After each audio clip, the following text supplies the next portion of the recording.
സംസ്ഥാന സർക്കാരിന് വാഹനങ്ങൾ മോഡിഫൈ ചെയ്യാൻ അനുമതി നൽകാനാവില്ലെന്ന് കേന്ദ്രം വ്യക്തമാക്കുന്നതാണ് ഇപ്പോൾ ചർച്ചയായിരിക്കുന്നത്. പ്രധാനമായും സംസ്ഥാന സർക്കാർ നേരത്തെ തന്നെ തെരഞ്ഞെടുപ്പ് പത്രികയിലൂടെ വാഗ്ദാനം നൽകിയതായിരുന്നു കേരളത്തിലെ വാഹനങ്ങൾ മോഡിഫൈ ചെയ്യാനുള്ള അനുമതി നൽകുമെന്ന്.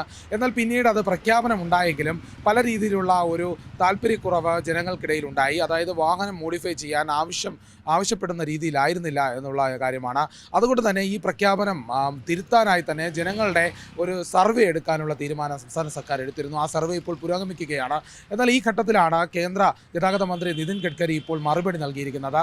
അതായത് സംസ്ഥാന സർക്കാരുകൾക്ക് വേഗപരിധി നിശ്ചയിക്കാൻ സുരക്ഷയുടെ ഭാഗമായി മാത്രമാണ് സാധിക്കുക എന്നുള്ളതാണ് ഇപ്പോൾ പറയുന്നത്. എന്തായാലും ഈ ഒരു സാഹചര്യത്തിൽ ഇനി സംസ്ഥാന സർക്കാരിന് സ്വന്തമായൊരു നിലപാടെടുക്കാനാകില്ല. അതുമാത്രമല്ല, കേന്ദ്ര ചട്ടങ്ങൾക്ക് തിരുത്തലുണ്ടാക്കണമെങ്കിൽ അതുമായി ബന്ധപ്പെട്ട കേന്ദ്ര സർക്കാരിൻ്റെ പിന്തുണ വേണം. ഏതായാലും വലിയ തിരിച്ചടിയാണ് ഇവിടെ ഉണ്ടായിരിക്കുന്നത്. ഏതായാലും വരും ദിവസങ്ങളിൽ സംസ്ഥാന സർക്കാരിന് വാഹനം മോഡിഫൈ ചെയ്യുന്നതുമായി ബന്ധപ്പെട്ട് പുതിയ കാര്യങ്ങൾ തീരുമാനിക്കാനാകുമോ എന്നുള്ള കാര്യം ഇപ്പോൾ അനിശ്ചിതത്വത്തിലാണ്. ഏതായാലും സംസ്ഥാന സർക്കാരിൻ്റെ വിശദീകരണവും കേന്ദ്ര നിയമവുമായി ബന്ധപ്പെട്ട് അതിലുണ്ടാക്കുന്ന മോഡിഫിക്കേഷൻ മാത്രം അനുവദിക്കാമെന്നാണ്. എന്നാൽ മറ്റു കാര്യങ്ങൾ വാഗ്ദാനം നൽകിയതെല്ലാം സാധ്യമാക്കാനാകുമോ എന്നാണ് ഇപ്പോൾ കാത്തിരുന്ന് കാണേണ്ടത്.